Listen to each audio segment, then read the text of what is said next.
ಕಾರ್ಯ ಆರಂಭಕ್ಕಿಂತಲೂ ಕಾರ್ಯದ ಅಂತ್ಯವೇ ಮೇಲು. ಒಬ್ಬನ ಜನ್ಮದಿನಕ್ಕಿಂತಲೂ ಒಬ್ಬನ ಮರಣದಿನವೇ ಮೇಲು. ಪ್ರಿಯ ಸಹೋದರ ಸಹೋದರಿಯರೇ, ನಾನು ಗ್ಯಾರಂಟಿಯಾಗಿ 5 ವರ್ಷ ಬದುಕಬಲ್ಲೆ ಬ್ರದರ್ ಎಂಬುದಾಗಿ ಹೇಳುವಂಥವ್ರು ಯಾರಾದರೂ ಇದ್ದೀರಾ? ನೀವು ಯಾವುದೇ ವಸ್ತು ಕೊಂಡ್ಕೊಳ್ಳುವಾಗ ಆ ವಸ್ತುವಿಗೆ ಗ್ಯಾರಂಟಿ ಇರುತ್ತೇ ಇಲ್ಲವೋ? ಫ್ಯಾನ್ ಕೊಂಡ್ಕೊಂಡಿದ್ದೀರಿ ಅಂದ್ಕೊಳ್ಳಿ, 7 ಇಯರ್ಸ್ ಗ್ಯಾರಂಟಿ ಫ್ಯಾನಿಗೆ ಗ್ಯಾರಂಟಿ ಇರುತ್ತೆ. ನೀವು ಬಳಸುವ ಫ್ಯಾನಿಗೆ ಗ್ಯಾರಂಟಿ ಇರುತ್ತೆ.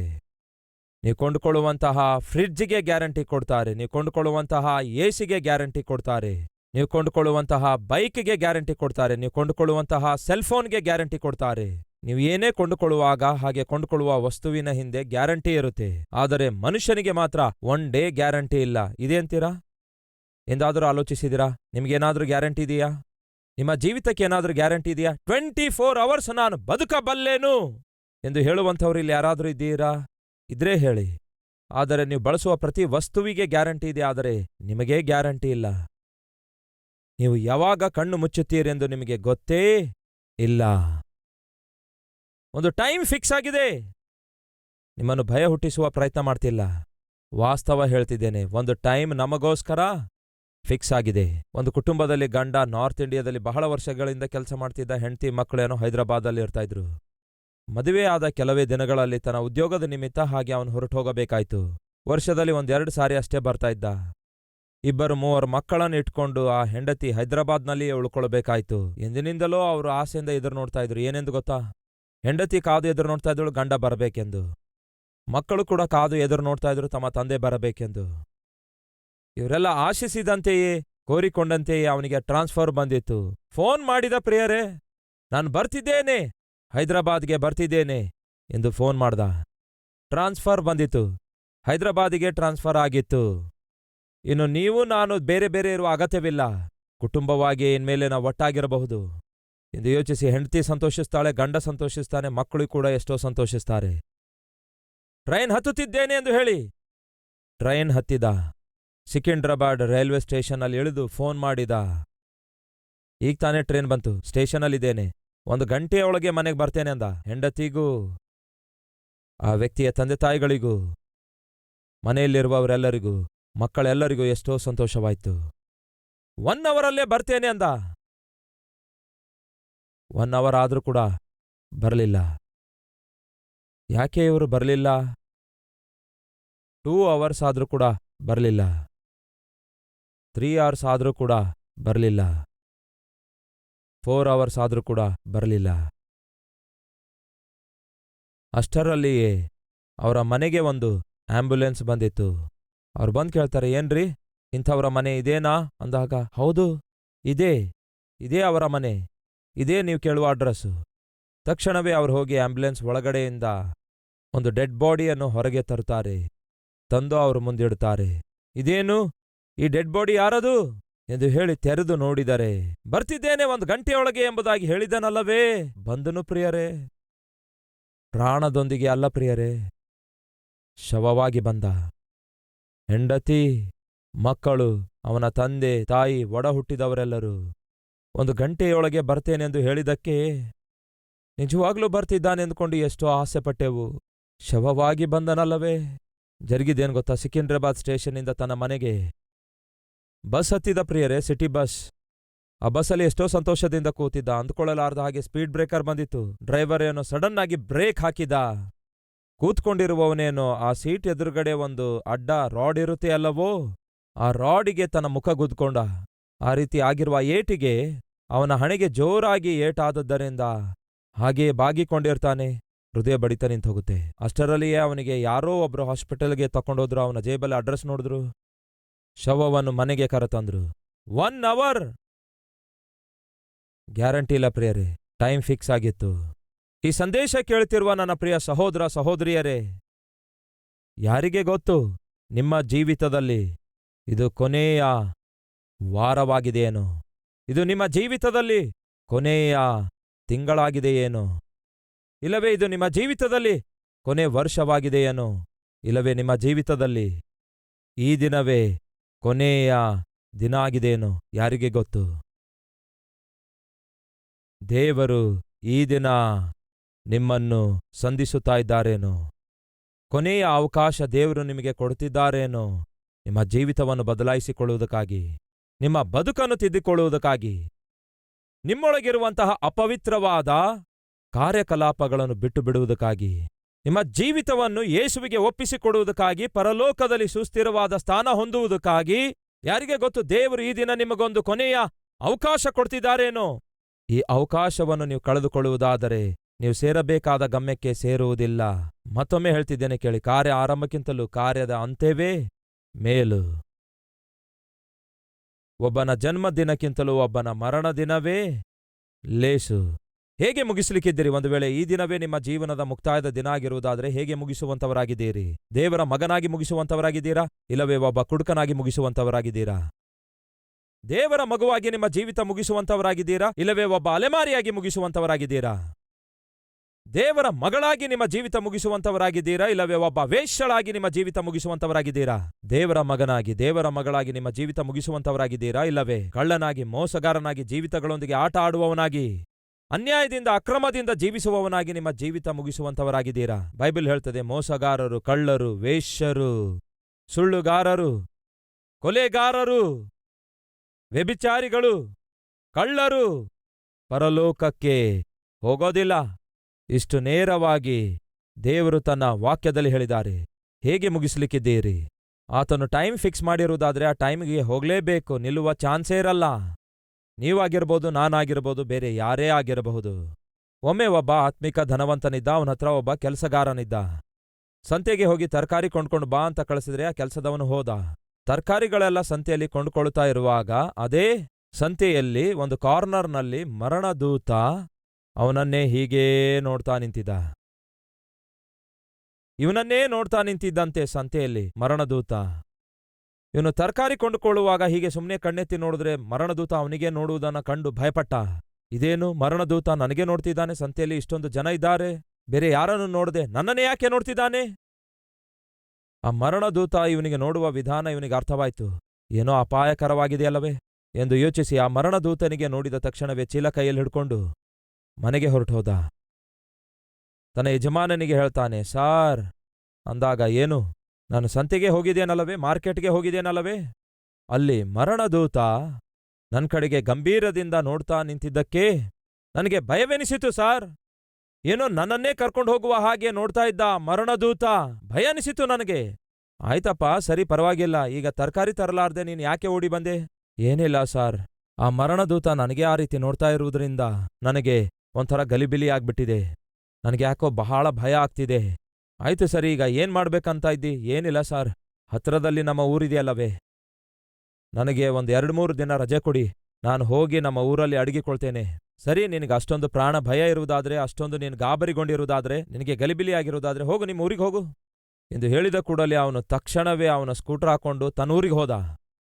ಆನಂತರ ಆ ಚೀಲ ತಕೊಂಡು ಆ ಯಜಮಾನನು ಆತ್ಮಿಕನು ಸಂತೆಗೆ ಹೋದ.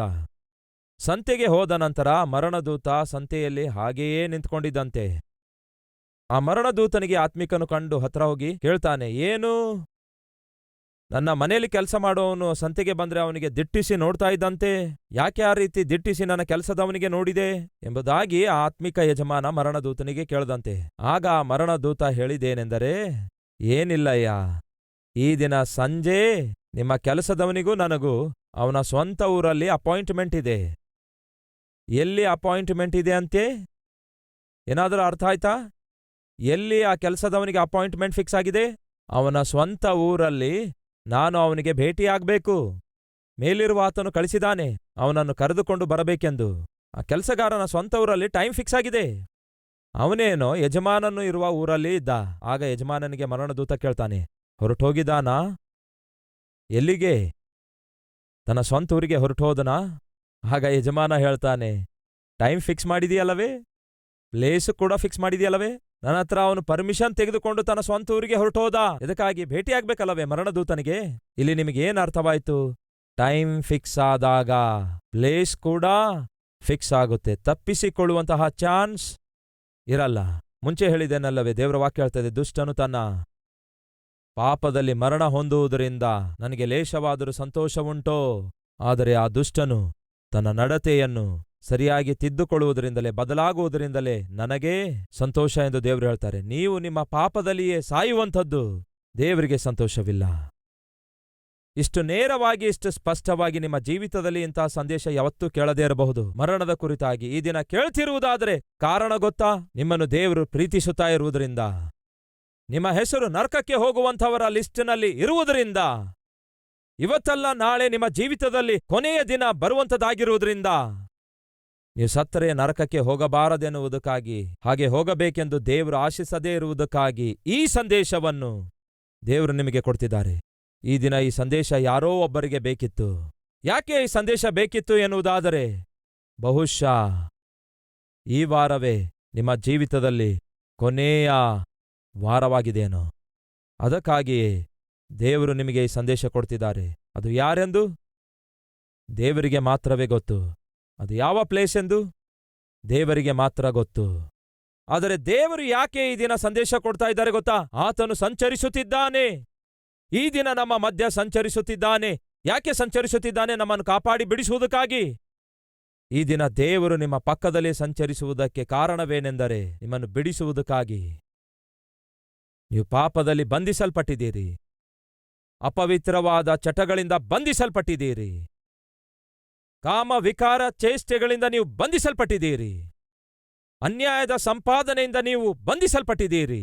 ಅಕ್ರಮ ಜೀವಿತದಿಂದ ನೀವು ಬಂಧಿಸಲ್ಪಟ್ಟಿದ್ದೀರಿ. ಬಂಧಿಸಲ್ಪಟ್ಟಂತಹ ನಿಮ್ಮನ್ನು ಬಿಡಿಸುವುದಕ್ಕಾಗಿ ಈ ದಿನ ದೇವರು ನಮ್ಮ ಮಧ್ಯ ಸಂಚರಿಸುತ್ತಿದ್ದಾರೆ. ನೀವು ಮಾಡಬೇಕಾದದ್ದೆಲ್ಲ ಒಂದೇ. ಯೇಸುವೇ, ಈ ಲೋಕಕ್ಕೆ ನಾನು ಬರುವಾಗ ಹೇಳಿ ಬರಲಿಲ್ಲ. ಈ ಲೋಕವನ್ನು ಬಿಟ್ಟು ಹೋಗುವಾಗ ನಾನು ಹೇಳಿ ಹೋಗೋದಿಲ್ಲ. ಆದರೆ ನಾನು ಹೊರಟು ಹೋಗುವ ದಿನ ಶೀಘ್ರವೇ ಬರಲಿಕ್ಕಿದೆ ಎಂದು ನೀವು ಹೇಳ್ತಾ ಇದ್ದೀರಿ. ಇಷ್ಟು ನೇರವಾಗಿ, ಇಷ್ಟು ಸ್ಪಷ್ಟವಾಗಿ ನನ್ನ ಜೀವಿತದಲ್ಲಿ ಮುಕ್ತಾಯ ಏನಿದೆಯೋ ಅದಕ್ಕೆ ಡೇಟು, ಟೈಮು, ಪ್ಲೇಸು ಫಿಕ್ಸ್ ಮಾಡಿದೆಯೆಂದು ನೇರವಾಗಿ ತಿಳಿಸಿದ್ದೀರಿ. ಒಂದು ವೇಳೆ ಆ ಟೈಮ್ ಈ ಕ್ಷಣವೇ ಆಗಿರುವುದಾದರೆ ನಾನು ಪರಲೋಕದಲ್ಲಿ ಕಣ್ಣು ತೆರೆಯುವ ಚಾನ್ಸ್ ಇಲ್ಲ. ಯಶ್, ನಿಮಗೆ ಆ ಚಾನ್ಸ್ ಇಲ್ಲದಕ್ಕಾಗಿಯೇ ದೇವರು ನಿಮ್ಮೊಂದಿಗೆ ಮಾತಾಡ್ತಿದ್ದಾರೆ. ನಿಮಗೆ ಆ ಚಾನ್ಸ್ ಕೊಡುವುದಕ್ಕಾಗಿ, ಪರಲೋಕದಲ್ಲಿ ನಿಮ್ಮನ್ನು ನೋಡಬೇಕೆಂದು ದೇವರು ಆಶಿಸುತ್ತಿರುವುದರಿಂದಲೇ ದೇವರು ನಿಮಗೆ ಚಾನ್ಸ್ ಕೊಡುವುದಕ್ಕಾಗಿ ಈ ಕಾರ್ಯಕ್ರಮ ವೀಕ್ಷಿಸುವುದರ ಮೂಲಕ, ಈ ಕಲ್ವರಿ ಸ್ವರ ಕಾರ್ಯಕ್ರಮದ ಮುಖಾಂತರ ದೇವರು ಮಾತಾಡ್ತಿದ್ದಾರೆ. ದೇವರು ನಿಮ್ಮ ಸಂಗಡ ಮಾತಾಡುವುದಕ್ಕಾಗಿಯೇ ಈ ದಿನ ನೀವು ಈ ಕಲ್ವರಿ ಸ್ವರ ಎಂಬ ಟಿವಿ ಕಾರ್ಯಕ್ರಮ ವೀಕ್ಷಿಸುವುದಕ್ಕಾಗಿ ಇಡೀ ಕುಟುಂಬವಾಗಿ ಕೂತ್ಕೊಂಡಿದ್ದೀರಿ. ಹೀಗೆ ದೇವರು ಮಾತಾಡುವುದಕ್ಕೆ ಕಾರಣ ಗೊತ್ತಾ? ನೀವು ನರಕದ ಹೊಸಲಿನಲ್ಲಿ ದಿಕ್ಕು ದಸೆ ಇಲ್ಲದವರಾಗಿ ತಿರ್ಗಾಡ್ತಾ ಇದ್ದೀರಿ.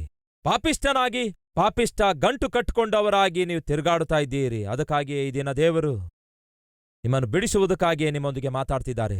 ಆತನು ಸಂಚರಿಸುತ್ತಾನೆ ಅಂತೆ. ಯಾಕೆ ಸಂಚರಿಸುತ್ತಾನಂತೆ? ಬಿಡಿಸುವುದಕ್ಕಾಗಿ. ಯಾಕೆ ಸಂಚರಿಸುತ್ತಾನಂತೆ? ಜಯ ಕೊಡುವುದಕ್ಕಾಗಿ. ಬಿಡಿಸುವುದಕ್ಕಾಗಿ, ಜಯ ಕೊಡುವುದಕ್ಕಾಗಿ ನನ್ನ ದೇವರು ಸಂಚರಿಸುತ್ತಿರುವಾಗ ಈ ದಿನ ನೀವೇನ್ ಮಾಡಬೇಕು? ಅಸಹ್ಯವಾಗಿರುವಂತಹ, ಅಪವಿತ್ರವಾಗಿರುವಂತಹ, ಅನ್ಯಾಯವಾಗಿರುವಂತಹ, ಅಕ್ರಮವಾಗಿರುವಂತಹ ಯಾವುದೇ ಕಾರ್ಯ ನಿಮ್ಮಲ್ಲಿರುವುದಾದರೆ ಅದನ್ನು ನೀವು ಬಿಟ್ಟು ಬಿಡುವುದಾದರೆ, ಅಂದರೆ ಒಪ್ಪಿಕೊಂಡು ಬಿಟ್ಟು ಬಿಡುವುದಾದರೆ ಬಿಡುಗಡೆಯನ್ನು ಹೊಂದಿಕೊಳ್ಳುತ್ತೀರಿ. ನಿಮಗೆ ಬರಬೇಕಾದ ಶಿಕ್ಷೆಯಿಂದ ತಪ್ಪಿಸಿಕೊಳ್ಳುತ್ತೀರಿ. ಅಬ್ರಹಾಂ ಲಿಂಕನ್ ಒಮ್ಮೆ ಅಮೆರಿಕ ದೇಶ ಪರಿಪಾಲಿಸಿದಂತಹ ಪ್ರೆಸಿಡೆಂಟ್ ಆಗಿದ್ರು. ಅಮೆರಿಕ ದೇಶಕ್ಕೆ ಸ್ವಾತಂತ್ರ್ಯ ಸಿಕ್ಕಿದಾಗ ಆ ಸಮಯದಲ್ಲಿ ಈ ಅಮೆರಿಕನ್ ಪ್ರೆಸಿಡೆಂಟ್ ಅಂದರೆ ಅಬ್ರಹಾಂ ಲಿಂಕನ್ ಸೆರೆಮನೆಗಳಿಗೆ ಹೋಗಿ ಸಂಧಿಸುವುದು ಒಂದು ಆಚಾರವಾಗಿತ್ತು. ಹಾಗೆ ಹೋಗಿ ಅಲ್ಲಿನ ಕೈದಿಗಳಿಗೆ ಸಂಧಿಸುವ ಸಮಯದಲ್ಲಿ, ಏನಪ್ಪಾ ನೀನ್ಯಾಕೆ ಸೆರೆಮನೆಗೆ ಬಂದೆ ಎಂದು ಕೇಳಿದಾಗ ಆ ಕಡೆ ಕೈದಿ ಹೇಳುವ ಮಾತೇನು ಗೊತ್ತಾ? ನಾನು ಯಾವ ತಪ್ಪು ಮಾಡಲಿಲ್ಲ ಸಾರ್, ಅನ್ಯಾಯದಿಂದ ನನಗೆ ಈ ಕೇಸ್ ಒಳಗಡೆ ಸಿಲುಕಿಸಿದ್ದಾರೆ. ನಾನು ಬಸ್ ಒಳಗಡೆ ಪ್ರಯಾಣ ಮಾಡ್ತಿರುವಾಗ ನನ್ನ ಜೇಬೊಳಗಡೆ ಕೈ ಹಾಕೋದರ ಬದಲಿಗೆ ಪಕ್ಕದವನ ಜೇಬೊಳಗೆ ಕೈ ಹಾಕದೆ ಕಳ್ಳ ಕಳ್ಳ ಅಂತ ಹೇಳಿ ನನ್ನನ್ನು ಹಿಡಿದು ಈ ಸೆರೆಮನೆಯೊಳಗಡೆ ಹಾಕಿದ್ದಾರೆ. ನಾನು ಯಾವ ತಪ್ಪು ಮಾಡಲಿಲ್ಲ ಸಾರ್ ಎನ್ನುವುದು ಅವನ ಉತ್ತರ ಆಗಿತ್ತು. ಪಕ್ಕದಲ್ಲಿರುವ ಕೋಣೆಗೆ ಹೋಗಿ ನೀನ್ಯಾಕಪ್ಪ ಇಲ್ಲಿಗೆ ಬಂದೆ ಅಂದಾಗ, ಸಾರ್ ನಾನು ವಾಸ್ತವದಲ್ಲಿ ಕಳ್ಳನಲ್ಲ, ಆದರೆ ಕುಡಿದ ಮತ್ತಿನಲ್ಲಿ ತಪ್ಪಿಗಸ್ತನಲ್ಲದಿದ್ರು, ತಪ್ಪು ಕೆಲಸ ಮಾಡದಿದ್ರು, ಕುಡಿದು ಮತ್ತನಾಗಿ ನಮ್ಮ ಮನೆ ಬಾಗಿಲು ತಟ್ಟಿ ನಮ್ಮ ಮನೆಯೊಳಗೆ ಹೋಗುವುದರ ಬದಲಿಗೆ ಪಕ್ಕದ ಮನೆಯವರೊಳಗೆ ಹೋದೆ. ಅದನ್ನು ಕಂಡಂತಹ ಪಕ್ಕದ ಮನೆಯವರು ನಮ್ಮ ಮನೆಯೊಳಗೆ ಯಾಕೆ ಬಂದೆ ಎಂಬುದಾಗಿ ಸಾಯುವಷ್ಟು ಹೊಡೆದು ಪೊಲೀಸ್ ಸ್ಟೇಷನ್ ತಂದು ಸೆರೆಮನೆಯೊಳಗಡೆ ಹಾಕಿಸಿದ. ವಾಸ್ತವದಲ್ಲಿ ನಾನಂಥವನಲ್ಲ. ಹೀಗೆ ಎರಡನೇವನು ಒಪ್ಪಿಕೊಳ್ಳಲಿಲ್ಲ ಮಾಡಿದ ತಪ್ಪನ್ನು. ಕಾರಣ ಹೇಳ್ತಿದ್ದಾನೆ, ನೆಪ ಹೇಳ್ತಿದ್ದಾನೆ. ಪ್ರತಿಯೊಬ್ಬನು ಹೀಗೆ ನೆಪ ಹೇಳಿದ. ನಾನು ಒಳ್ಳೆಯವನು, ನಾನು ಒಳ್ಳೆಯವನು, ನಾನು ಒಳ್ಳೆಯವನು, ಯಾವ ತಪ್ಪು ಮಾಡಿಲ್ಲ ಅಂದ್ರು. ಹಾಗೆಯೇ ಕೊನೆಯದಾಗಿ ಮತ್ತೊಂದು ಕೋಣೆಗೆ ಹೋದಾಗ ಆ ಕೋಣೆಯೊಳಗಿರುವ ಒಬ್ಬ ಕೈದಿ ಅಬ್ರಹಾಂ ಲಿಂಕನ್ ಅವರು ಬರ್ತಿದ್ದಾರೆಂದು ತಿಳಿದು ದೂರ ಹೋಗಿ ಗೋಡೆಯ ಕಡೆಗೆ ತನ್ನ ಮುಖ ಇಟ್ಕೊಂಡು ಅಳುತ್ತಾ ನಿಂತಿದ್ದ. ಯಾಕಪ್ಪ, ಯಾಕೆ ಅಳ್ತಾ ಇದ್ದಿ ಎಂದು ಕೇಳಿದಾಗ ಕೈದಿ ಹೇಳ್ತಾನೆ, ನೀವು ಅದ್ಭುತನಾದಂತಹ ಪ್ರೆಸಿಡೆಂಟ್ ಆಗಿದ್ದೀರಿ. ನಿಮ್ಮಂತಹ ಅದ್ಭುತನಾದ ಪ್ರೆಸಿಡೆಂಟಿಗೆ ನನ್ನಂತಹ ದುರ್ಮಾರ್ಗಿ ಮುಖ ತೋರಿಸುವಂಥದ್ದು ಸ್ವಲ್ಪವೂ ಕೂಡ ಒಳ್ಳೆಯದಲ್ಲ. ಅಷ್ಟು ನಾನು ಅರ್ಹನೂ ಕೂಡ ಅಲ್ಲ ಅಂದ. ನಾನು ಮಾಡಿದ ತಪ್ಪಿಗಾಗಿ, ಮಾಡಿರುವ ಪಾಪಿಷ್ಟ ಕಾರ್ಯಕ್ಕಾಗಿ ಶಿಕ್ಷೆ ಅನುಭವಿಸುತ್ತಿದ್ದೇನೆ. ಹೆಂಡತಿಯನ್ನು ನಿರ್ಲಕ್ಷ್ಯ ಮಾಡಿದೆ, ಮಕ್ಕಳ ಭವಿಷ್ಯ ನಿರ್ಲಕ್ಷ್ಯ ಮಾಡಿದೆ. ಈ ದಿನ ಮಾಡಿದ ದುರ್ಮಾರ್ಗತನದ ಕಾರ್ಯಗಳಿಗಾಗಿ ಶಿಕ್ಷೆ ಅನುಭವಿಸುತ್ತಾ ಇದ್ದೇನೆ. ನಾಚಿಕೆಯಿಂದ, ಅವಮಾನದಿಂದ ಕುಗ್ಗಿ ಹೋದವನಾಗಿದ್ದೇನೆ. ನಿಮ್ಮ ಮುಖ ಕೂಡ ನೋಡಲು ನನಗೆ ಧೈರ್ಯ ಸಾಲ್ತಾ ಇಲ್ಲ ಸಾರ್ ಎಂದು ಹೇಳಿದ. ಅದಕ್ಕೆ ನನ್ನ ಮುಖ ತೋರ್ಸ್ಲಿಕ್ಕಾಗ್ತಾ ಇಲ್ಲ ಅಂದ. ದಯವಿಟ್ಟು ಇಲ್ಲಿಂದ ಹೊರಟು ಹೋಗಿರಿ, ನಾನು ನಿಮ್ಮ ಮುಖ ನೋಡಲಾರೆ ಅಂದ. ನಾನು ಪಾಪಿಷ್ಟನಾಗಿದ್ದೇನೆ ಅಂದ. ಆಗ ಅಬ್ರಹಾಂ ಲಿಂಕನ್ ಅವರು ಜೈಲರನ್ನು ಕರೆಸುತ್ತಾರಂತೆ. ಜೈಲರ್ ಬಂದಾಗ, ನೋಡಿ ಸಾರ್, ಇಲ್ಲಿರುವ ಎಲ್ಲಾ ಕಳ್ಳರು ಬಹಳ ಒಳ್ಳೆಯವರಾಗಿದ್ದಾರೆ. ಮೊದಲನೆಯವನೇನೋ ಒಳ್ಳೆಯವನಂತೆ, ತನ್ನ ಜೇಬಲ್ಲಿ ಕೈ ಹಾಕೋದನ್ನು ಬಿಟ್ಟು ಬೇರೆಯವನ ಜೇಬಲ್ಲಿ ಮರೆತು ಕೈ ಹಾಕದನಂತೆ. ಅನ್ಯಾಯದಿಂದ ತಂದು ಸೆರೆಮನೆಯೊಳಗೆ ಅವನನ್ನು ಹಾಕಿದಾರಂತೆ, ಅವನು ಬಹಳ ಒಳ್ಳೆಯವನು. ಎರಡನೆಯವನೇನೋ ಕುಡಿದು ತನ್ನ ಮನೆಗೆ ಹೋಗೋದ್ರ ಬದಲಿಗೆ ನೆರೆಯವರ ಮನೆಗೆ ಹೋದ, ಅವನೂ ಬಹಳ ಒಳ್ಳೆಯವನಂತೆ. ಹೀಗೆ ಇವರೆಲ್ಲರೂ ಬಹಳ ಒಳ್ಳೆಯವರಾಗಿದ್ದಾರೆ. ಇವನೊಬ್ಬನೇ ಕೆಟ್ಟವನಾಗಿದ್ದಾನೆ, ಹಾಳಾದವನಾಗಿದ್ದಾನೆ. ಇಷ್ಟು ಕೆಟ್ಟವನು, ಇಷ್ಟು ಹಾಳಾಗಿರುವಂಥವನು ಇಷ್ಟೊಂದು ಒಳ್ಳೆಯ ಜನರ ಮಧ್ಯೆ ಇರುವುದಾದರೆ ಉಳಿದ ಅವರೆಲ್ಲರೂ ಕೂಡ ಹಾಳಾಗ್ತಾರೆ. ಹಾಗಾಗಿ ದಯವಿಟ್ಟು ಇವನನ್ನು ಈ ದಿನವೇ ಸೆರೆಮನೆಯೊಳಗಡೆಯಿಂದ ಹೊರಗೇ ಕಳಿಸಿಕೊಡು ಅಂದ್ರು. ಒಳ್ಳೆಯವರ ಮಧ್ಯದಲ್ಲಿ ಹೀಗೆ ಕೆಟ್ಟು ಹೋದಂಥವನು ಇರಲೇಬಾರದು. ಇಲ್ಲಿಂದ ಇವನನ್ನು ಹೊರಗೆ ಕಳಿಸಿಕೊಡು ಅಂದ್ರು. ಆ ದಿನ ಆ ದೌರ್ಭಾಗ್ಯನು ಬಿಡುಗಡೆ ಹೊಂದಿಕೊಂಡ. ಕಾರಣ ಗೊತ್ತಾ? ತನ್ನ ತಪ್ಪನ್ನು ಒಪ್ಪಿಕೊಂಡ.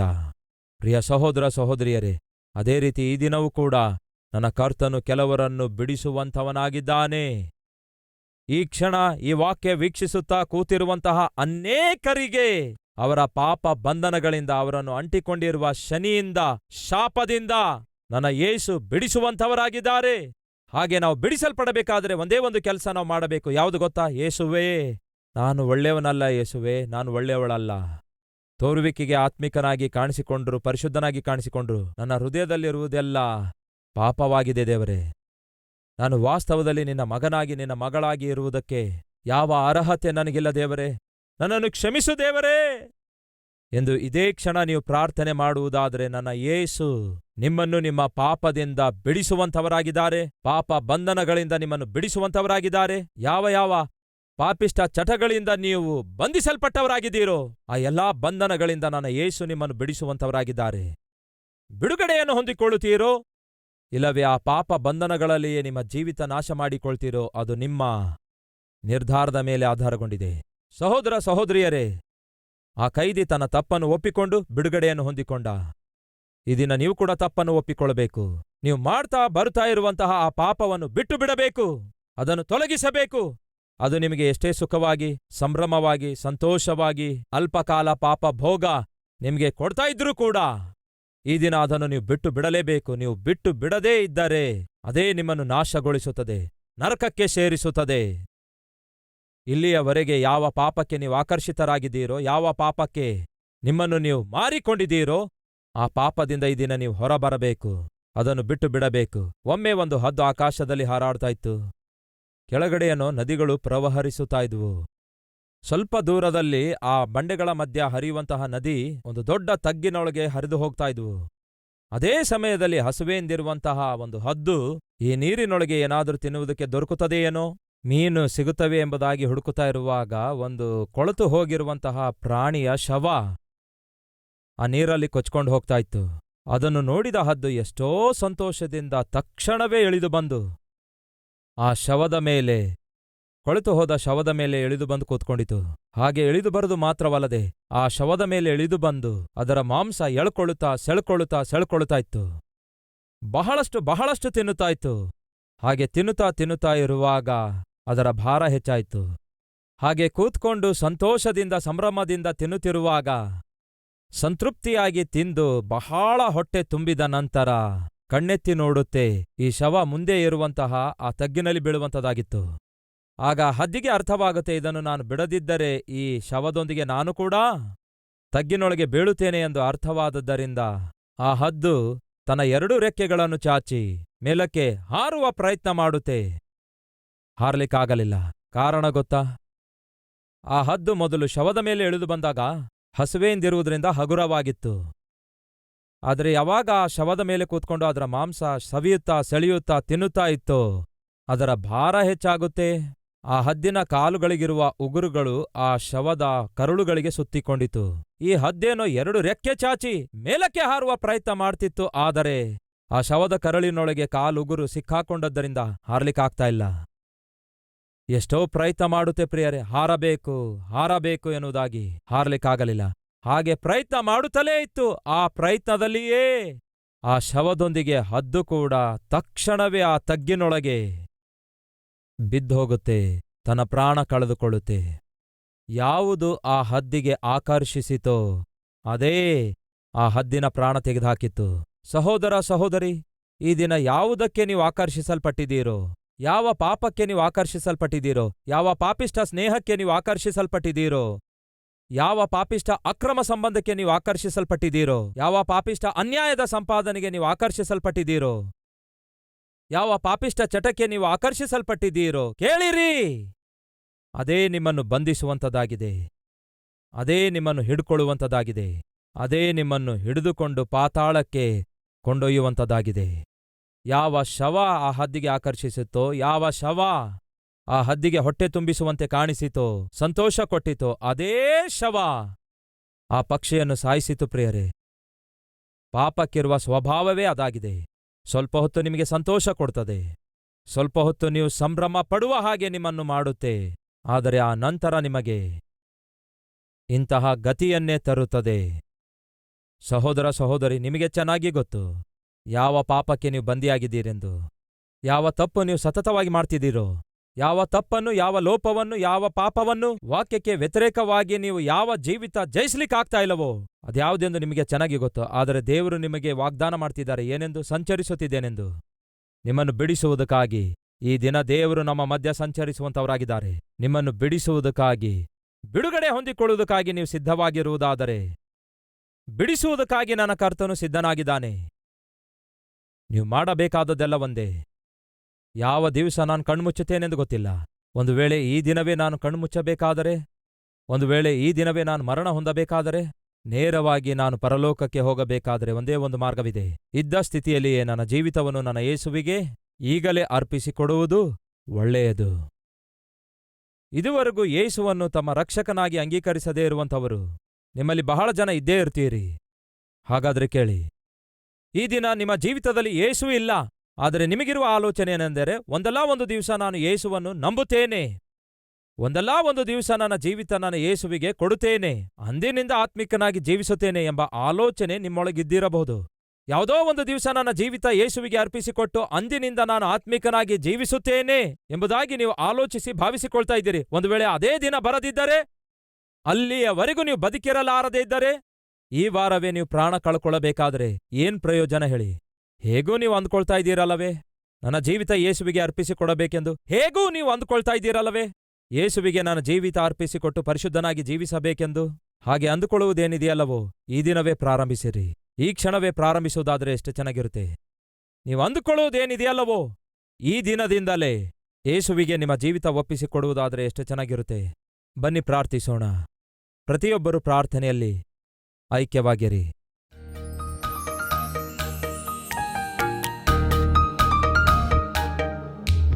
ಮಹಾಪರಿಶುದ್ಧನಾದ ಪ್ರೀತಿಯುಳ್ಳ ತಂದೆಯೇ, ನಮ್ಮ ಜನ್ಮದಿನಕ್ಕಿಂತಲೂ ನಮ್ಮ ಮರಣದಿನವೇ ಬಹಳ ಶ್ರೇಷ್ಠವಾದದ್ದಾಗಿದೆ.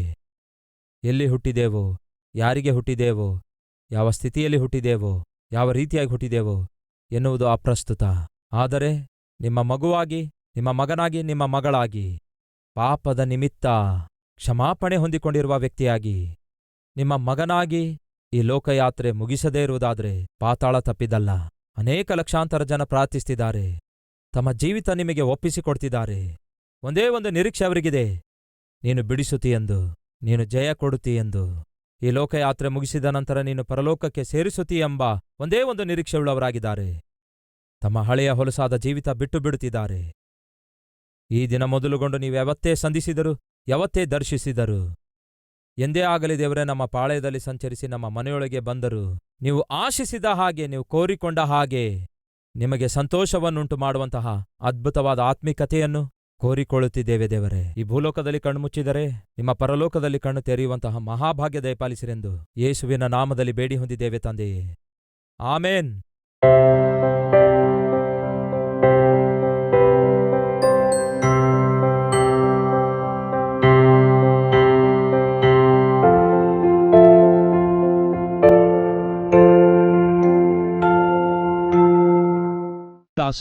Calvary, post box number 30, Kukatpally, Hyderabad 72.